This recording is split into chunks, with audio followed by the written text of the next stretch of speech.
Kaloy, I'm sure overwhelming lahat ng inyong nararanasan, mga experiences ninyo. Anong mensahe mo sa ngalan ng lahat ng mga atleta dito sa mga kababayan natin?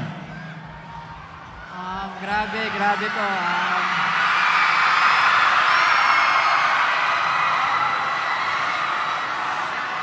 Maraming salamat po sa Panginoon sa paggabay sa amin, pagbigay po ng lakas para ipagtaguyod yung mga pangarap namin sa buhay. Proud na proud ako sa mga nakatayo dito sa gilid ko. Grabe yung motivation po na nakukuha ko sa kanila at mga natututunan. Sobrang nakaka-inspira silang lahat.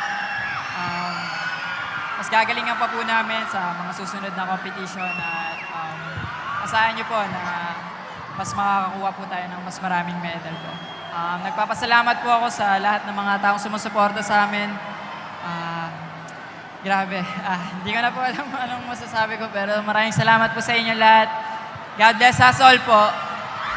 Carlos Yulo!